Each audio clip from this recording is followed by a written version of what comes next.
Assalamualaikum warahmatullahi wabarakatuh. Selamat pagi teman-teman semua dan sobat Edu Enviro. Jumpa lagi dengan saya Maya. Pada video ini saya akan berbagi informasi seputar cara mengetahui informasi pemanfaatan ruang yang ada di Surat Keterangan Rencana Kota atau SKRK, yaitu di Kota Surabaya. Nah, informasi ini penting untuk kita ketahui nih, terutama buat kalian yang berencana berinvestasi di usaha restoran, klinik, kafe, hotel, atau bahkan kos-kosan, dan lain sebagainya. Nah, jadi informasi ini penting banget nih untuk diketahui. Jangan sampai usaha kalian gagal atau terlibat masalah hanya karena masalah tata ruang. Jadi, simak terus video ini ya sampai selesai. Nah, teman-teman sudah tahu belum?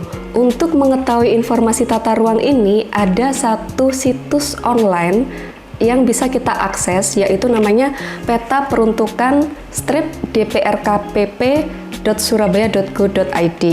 Nah, ini kalian bisa cari link ini, atau misalkan susah ya mengingatnya, kalian bisa browsing lewat Google dengan kata kunci peta peruntukan Surabaya. Nanti akan banyak ya informasinya, dan kita akan ditujukan link yang dimaksud tadi. Nah, ketika kita sudah masuk dalam website tersebut, cara mengetahui lokasi kita ini ada beberapa cara. Yang pertama, kita bisa masukkan jalan, alamat kegiatan di menu yang ada di bawah ini. Nah, di sini misalkan saya ada contoh nih, lokasi di Manyarjo 4. Nah, ini akan muncul area lokasi kegiatan. Kemudian bisa juga kita masukkannya itu pakai koordinat. Nah, di sini ada menu koordinat di sebelah jalan tadi yang di bawah. Di sini kita bisa masukkan koordinatnya. Nah, nanti juga akan muncul area kegiatan kita. Nah, tapi untuk yang ada di layar ini, ada beberapa warna terkait zonasi yang ini kita cara mengetahuinya harus ngeklik di sini nih, menu yang di atas nih. Ada, kalau kita klik di sini ya, itu ada beberapa lokasi kecamatan yang ada di Kota Surabaya. Nah, ini kita harus tahu dulu nih lokasi kita itu masuk kecamatan mana ya. Kalau Manyarjo ini kan secara administrasinya dia ada di Kecamatan Sukolilo. Nah, untuk mengetahui lokasi kegiatan kita ini, informasi pemanfaatan ruangnya apa, kita bisa klik di sini ya. Ini ada menu info perizinan lahan. Ini kita klik dulu, terus kita arahin di lokasi kita. Seperti ini, kita tunggu dulu. Nanti akan muncul beberapa informasi. Nah, seperti ini. Jadi, warna kuning itu memang menunjukkan zona perumahan dengan subzona rumah kepadatan sedang. Kemudian, apakah di zona ini kemudian hanya bisa dipakai untuk rumah tinggal? Nah, itu belum tentu. Kita bisa juga melakukan kegiatan usaha di area zona perumahan. Kita bisa pilih nih, di sini ada beberapa kegiatan. Banyak ya pilihannya, misalkan katakanlah kos-kosan gitu ya di area ini. Nah, kalau kita klik kos-kosan, itu ada dua jenis kegiatan. Yang pertama kos-kosan, bisa juga asrama pelajar atau mahasiswa, bahkan mes karyawan. Nah, kemudian di kolom sebelah kanannya ini ada ITBX. Jadi ITBX itu adalah indikasi arahan zonasi. Kalau I itu artinya diizinkan, kalau T itu artinya terbatas, jadi dia diizinkan tapi ada batasan-batasannya ya. Kemudian B itu bersyarat, dia diizinkan dengan syarat. Nah, syaratnya apa nanti kita bisa ketahui. Kemudian kalau X itu berarti tidak diperbolehkan. Nah, kalau kos-kosan di sini tuh kan dia kategorinya T ya, terbatas. Coba kita lihat di sini, kita klik detailnya. Di dalam keterangannya ini ada informasi intensitas bangunan yang kita cari nih. Nah, di sini ada koefisien dasar bangunan atau KDB maksimum yang diizinkan. Nah, di sini kita cermati ya, teman-teman. Ada informasi lebar jalan lebih dari atau sama dengan 6 meter adalah 60% KDB-nya. Jadi ini syaratnya minimal lebar jalannya 6 meter. Kalau di bawah itu ya nggak boleh berarti. Kemudian untuk KLB maksimumnya 1,8 poin. Kemudian juga bisa ada basement, ada ketentuan KTB maksimumnya 65%. Kemudian KDH-nya minimal 10%. Kemudian ada juga informasi tata bangunan. Tata bangunannya ini diantaranya garis sempadan, tinggi bangunan, dan jumlah lantai basementnya. Nah, kalau garis sempadan ini informasinya masih belum detail ya, hanya diinformasikan disesuaikan dengan lampiran 17 ketentuan GSB minimal dan ketentuan jarak bebas antar bangunan. Ini Di lampiran mana itu ada di Perda nomor 8 tahun 2018. Nanti kita cek bersama. Kemudian untuk tinggi bangunan maksimum yang diizinkan di sini adalah 15 meter atau 3 lantai, dan jumlah lantai basementnya di sini 1 lantai. Kemudian karena ini tadi kategorinya dia terbatas, nah di sini poin 3 ini batasannya apa? Batasannya ketinggian maksimal hanya 3 lantai. Jadi kalau mau bangun kos-kosan di sini boleh maksimal dia 3 lantai, nggak boleh lebih dari itu. Gitu ya. Kemudian kalau misalkan kita mau cari di lokasi yang warna pink ini ya, pink ini apa? Nah ini coba, saya punya contoh yang lain nih. Ada, kita pilih di area Surabaya Pusat ya, dekat-dekat Surabaya Tengah situ. Dia ada di Kecamatan Tegalsari, lokasinya ada di Jalan Kedung Sari. Ini ada area sama nih ya, kuning dan juga pink. Nah kalau yang pink di sini misalkan kita pilih area ini ya, kita klik info perizinan lahannya seperti tadi, kemudian kita tunggu dulu sampai keluar informasi lahannya.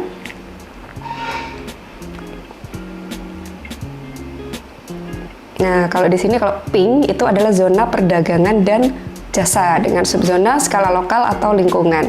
Kegiatannya di sini apa ya? Misalkan kita pilih hotel gitu ya. Hotel di sini bisa macam-macam nih, bisa pondok wisata atau villa, atau bungalow, atau penginapan, atau motel, apartel, kondotel dan sejenisnya ya. Ini sekiranya dia masuk di kategori itu. Nah di sini ITBX-nya ya, indikasi zona arahan zonasinya adalah I, berarti aman nih kalau ini diizinkan tanpa syarat, tanpa batasan tertentu. Nah kalau kita klik detailnya di sini, ini ada informasi ya, ada bangunan sistem tunggal atau dia sistem blok. Nah kalau kita mengacu pada Perwali, Peraturan Wali Kota Surabaya nomor 52 tahun 2017, di sini ada ya informasi yang dimaksud dengan bangunan sistem blok itu adalah bangunan yang masa bangunannya memiliki struktur bangunan gedung dan atau struktur bangunan bertingkat tinggi yang ruangan-ruangan di dalam gedungnya memungkinkan dimanfaatkan fungsi lain sebagai penunjang fungsi utama atau untuk fungsi campuran atau mixed use. Nah di sini kan kalau hotel itu kita tahu ya nggak hanya kamar penginapannya saja, tapi kadang ada restorannya atau mungkin ada kafenya. Jadi dia masuknya di bangunan sistem blok. Nah, jadi di sini kita cari yang ketentuan untuk bangunan sistem blok. Nah, di sini ada informasi intensitas bangunannya, intensitas pemanfaatan ruangnya seperti KDB. Kalau KDB di sini maksimum yang diizinkan itu 50%. Kemudian untuk KLB-nya ini ada 2 kategori ya. Kalau lebar jalannya kita ini lebih dari 16 meter itu bisa sampai 9 poin. Tapi kalau lebar jalannya 10 sampai kurang dari 16 meter itu dia 8 poin. Kemudian di sini juga ada beberapa informasi yang bisa kita peroleh seperti KTB, KDH. Kemudian ada juga informasi ini yang kembali kita ke KLB ya tadi. Di sini ada keterangannya tuh, kalau KLB-nya 8 poin dan 9 poin tersebut di atas dapat diizinkan dengan memenuhi 3 kriteria sebagaimana diatur dalam Perda Kota Surabaya nomor 8 tahun 2018. Nah, ini kategorinya apa aja? 3 kriteria itu. Yang pertama, dia menyediakan angkutan massal cepat dan transport demand management atau lebar jalan existing ini sudah sesuai dengan lebar jalan pada rencana tata ruang. Atau yang ketiga, penyertaan kontribusi terhadap pembangunan daerah. Tapi kalau misalkan tidak ada kriteria 3 kriteria ini, maka KLB maksimalnya itu adalah 4 poin. Jadi yang KLB bisa 98 ini ada syaratnya ya, kita bisa sampai sebesar itu. Selain itu juga kalau informasi tata bangunannya di sini masalah sempadan sama ya kayak tadi, kita nanti akan cek di lampiran 17 dari Perda 8 tahun 2018. Kemudian untuk tinggi bangunan ini juga sama ya, diaturnya berdasarkan lebar jalan. Jadi kalau lebar jalannya semakin besar ya tentunya ketinggiannya dapatnya semakin tinggi, seperti itu. Nah, kemudian nih apakah kira-kira dalam SKRK itu bisa jadi intensitas pemanfaatan ruangnya lebih kecil dari yang diatur di dalam ketentuan tata ruang ini. Itu bisa jadi. Contohnya ya, di sini saya punya contoh, tadi kan kita ambil contoh hotel ya, yang di lokasi Gedung Sari tadi itu. Nah, jadi di sini dari SKRK yang ada, kita bisa lihat bahwa terkait peruntukan intensitas bangunannya, KLB yang diperoleh untuk hotel yang ada di Jalan Gedung Sari itu adalah 4,5 poin. Nah, padahal kalau kita lihat di ketentuan tata ruang tadi itu kan sebenarnya bisa 8-9 poin gitu ya. Tapi di sini dia hanya dapat 4,5 poin. Kemudian hal-hal lain yang bisa kita cek kembali, sebenarnya ada nggak ya mekanisme perizinan yang memungkinkan izin ini diberikan melebihi RDTR. Jadi kalau tadi misalkan di RDTR tuh dapat sempadan ya, ada garis sempadan, terus juga ada ketinggian. Tapi misalkan kita ini ternyata terutama untuk bangunan yang lama ya, bangunan lama itu kan banyak yang mungkin sudah tidak sesuai dengan ketentuan saat ini. Jadi sempadannya mungkin hanya di depan, yang sisa lahannya ini sudah full bangunan, atau ketinggian bangunannya ini dia mau mengembangkan, tapi sebenarnya secara tata ruang saat ini nggak bisa untuk dikembangkan. Nah, sebenarnya tuh ada satu klausul atau kebijakan ya yang diatur di dalam Perda Kota Surabaya nomor 8 tahun 2018. Salah satunya yang ada di lampiran 16, kalau kita bisa cermati nih, dapat dimungkinkan penambahan intensitas pemanfaatan ruang dengan ketentuan yang pertama, pada bangunan pemerintah itu harus ada kajian teknis yang telah disetujui oleh tenaga ahli. Kemudian yang kedua, kalau untuk bangunan non-pemerintah itu harus ada kajian teknis yang telah disetujui oleh tenaga ahli dan berkontribusi terhadap pembangunan daerah. Nah, itu bisa ada pengecualian. Selain itu, kalau masalah sempadan tadi, itu ada di lampiran 17. Jadi di lampiran 17 itu ada keterangan ya di bawah tabel. Jadi di tabel arahan garis sempadan ini kita bisa ngelihat kapan kita ini bisa dikenakan garis sempadan samping, kiri, belakang, dan itu sampai berapa. Kemudian pada keterangan yang ada di bawahnya itu kita bisa lihat ya bahwa untuk bangunan non pemerintah dengan adanya kajian teknis yang telah disetujui oleh tenaga ahli dan berkontribusi terhadap pembangunan daerah, nah ini dapat dipertimbangkan menggunakan lebar minimal salah satu sisinya saja. Jadi nggak harus kena kanan kirinya gitu. Padahal secara ketentuan harusnya dia kena kanan kiri, tapi karena kita butuh suatu kebutuhan ruang yang ya secara teknis juga itu bisa kita lengkapi dengan suatu kajian, dan juga kita ada anggaran untuk berkontribusi kepada pembangunan daerah, ini masih dimungkinkan seperti itu. Kemudian untuk ketinggian juga yang tadi, zona ketinggian ini ada informasinya ya di dalam perda itu, dan ada catatan di bawahnya juga sama. Jadi untuk ketinggian bangunan ini dapat diberikan peningkatan ketinggian bangunan dengan ketentuan. Sama seperti tadi ya, jadi untuk bangunan non-pemerintah ada kajian teknis yang telah disetujui oleh tenaga ahli dan berkontribusi terhadap pembangunan daerah.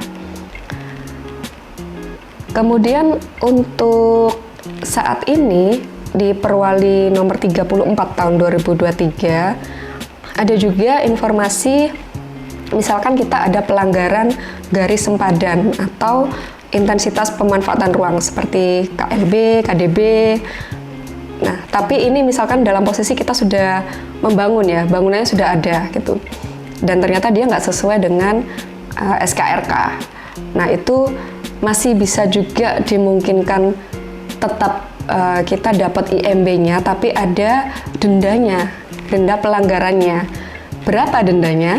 dendanya itu 20 kali retribusi luasan pelanggaran. Jadi kalau misalkan kita sebenarnya normalnya IMB-nya itu cuman ya katakanlah 10 juta gitu ya. Tapi kita melanggar seluas itu gitu ya. Seluas 2 kali lipatnya. Nah, berarti kita tuh nanti bayar retribusinya 20 kali 10 jutanya tadi. Tapi kalau misalkan luasan kita nggak 100% ya pelanggarannya, ya nanti tinggal dikalikan aja luasan pelanggarannya itu berapa dikali 20 kali retribusinya. Nah ini ya itu suatu kebijakan, tapi juga pasti ada dampak-dampak yang perlu dipertimbangkan ya seperti itu. Itu ada di pasal 14 di Perwali nomor 34 tahun 2023. Kemudian kalau misalkan pada saat kita mengajukan IMB, posisi bangunan itu sudah terbangun tapi ada jenjangnya. Katakanlah misalkan ada yang wah saya sudah pondasi, atau wah aku udah sampai konstruksi lantai bawah, atau bahkan sampai konstruksi lantai atas. Dan ini saya baru bisa memproses pengajuan IMB ya karena banyak faktor yang mungkin. Nah ini bagaimana pada saat pengajuan IMB? Nah itu ada denda pelanggaran terkait kemajuan pelaksanaan. Jadi nanti pada saat retribusi kita juga akan dikenai denda sesuai progres yang ada di lapangan. Nah itu ada di pasal 13 Perwali nomor 34 tahun 2023. Di pasal 13 ini bisa kita lihat ya, ini ada beberapa kategori pekerjaan fisik yang sampai 20%, kemudian yang di atas 20%, di atas 40%, dan yang di atas 60%. Kalau udah di atas 60% ini udah dendanya nih anggapannya udah sampai 100%.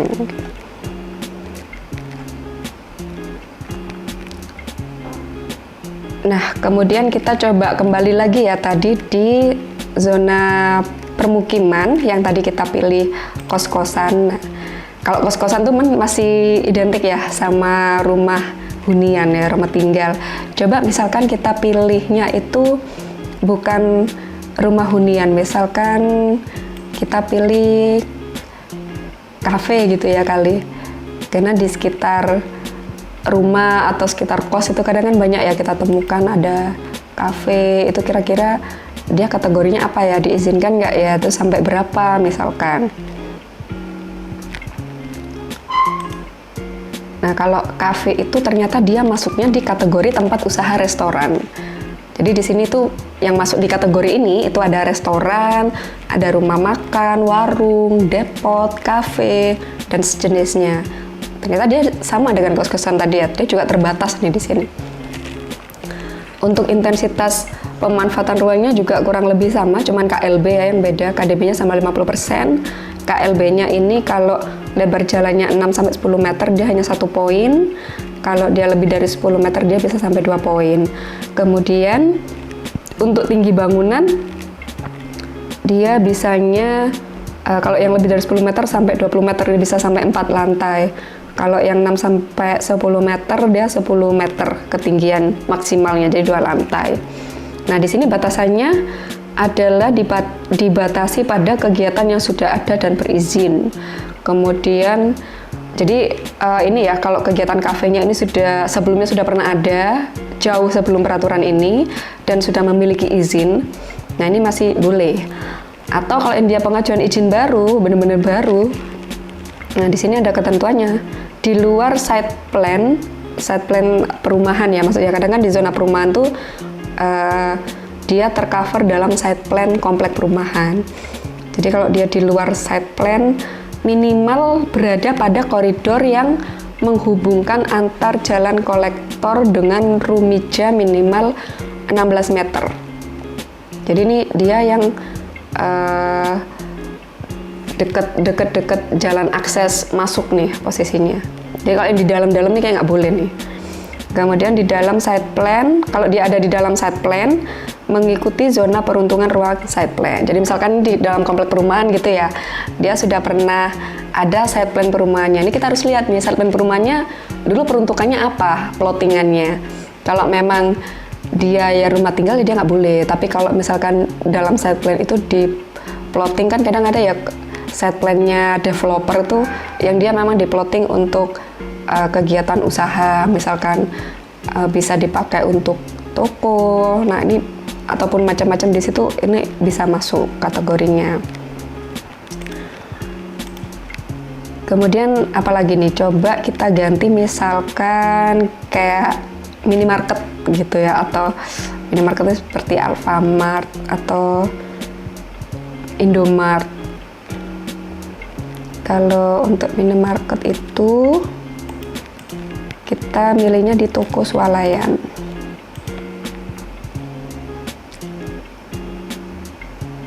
Toko swalayan nih, toko swalayan bisa minimarket, supermarket, department store sampai hypermarket. Nah, ini kan jenjang yang dari kecil ya, skala kecil sampai yang skala besar nih.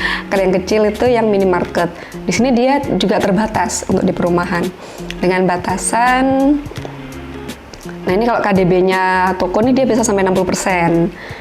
Kalau KLB-nya, kalau lebar jalan 6 sampai 16 meter 1,8 poin. Kalau yang lebih dari 16 meter sampai 2 poin. Kemudian untuk tinggi bangunan, kalau yang lebar jalannya 6 sampai 16 meter itu dia sampai 15 meter ya, atau 3 lantai. Kalau lebar jalan lebih dari 16 meter nih maksimalnya sampai 20 meter atau 4 lantai. Jadi nggak boleh 5 lantai ya. Batasannya apa? Nah, ini hampir sama ya. Yang pertama, dibatasi pada kegiatan yang sudah ada dan berizin. Kalau dia pengajuan izin baru, ini juga sama nih ketentuannya. Kalau dia di luar site plan, minimal berada pada koridor yang menghubungkan antar jalan kolektor dengan rumija minimal 16 meter. Kalau dia di dalam site plan, harus mengikuti zona peruntukan dari ruang site plan-nya. Seperti itu.